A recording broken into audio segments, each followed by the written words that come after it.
Now, you've mentioned that you tour in the UK and so on. Is there any plans to come down to Spain? Well, do you know what? I love Spain. I do.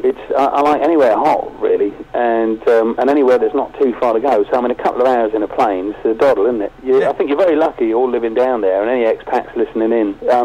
It's raining here at the moment, and that probably didn't come as any surprise to you. There's no plans to come and play in Spain. It's not because I don't want to come and play. I'd love to. I'm flipping love to do it. But it's down to promoters, you know, and you've got to get promoters to put you on. And these are hard times. I know, like in Portugal and Spain, people are sort of feeling the pinch, perhaps a little more than other places.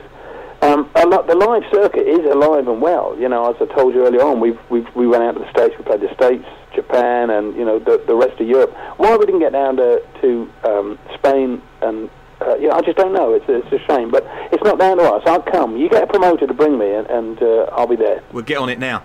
If we can have Boney and Smokey, we can have level 42. Have you had Smokey down there? Yeah, we had Smokey down there this summer. It was great. It would be great. I mean, that's a good band, isn't it? You know, they're still very big in Germany. Well, yeah, big in Japan. Now, the one thing we've got to know is what are the plans for the future? Another level 42 tour, obviously, but what about Mark King? More fishing? Well, mind your own business. Don't mention the fishing. I think mind your own business works nicely. There was also a little rumour which I wanted to ask you about, that you used to own a pub on the Isle of Wight. Is that right? Well, nearly. It's incredible. Your information is that. This is why we go to war on stuff like this. You know, eventually we say, "Have I got weapons of mass destruction?" I haven't, but it's. I have got a shotgun, so I suppose you could. You suppose. But I started a cafe bar on the Isle of Wight, first one back in 1989. Having sort of done all my bits and pieces, I've moved away. I moved back to the island in 1988, and it occurred to me when I was sort of walking around, it was all a bit, what do you call it? A bit sort of behind the times, really.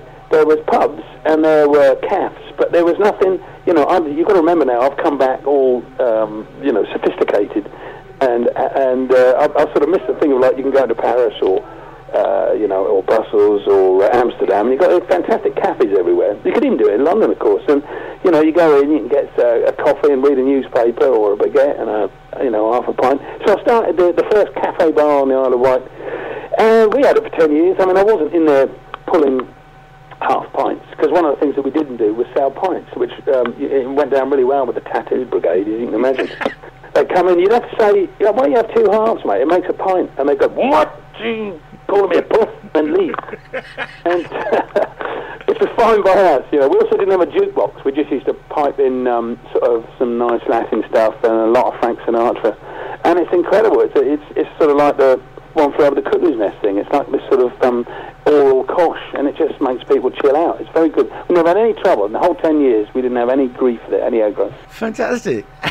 And has that been franchised or something? Yeah, there's a few of them now. Of course, I've got franchise after I sold it, which is just one of those things, isn't it? Yeah. So I'm right.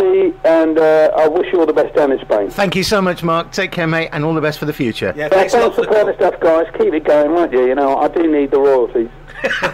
No problem. Take care, Bye, mate. lads. Bye. Bye. Cheers.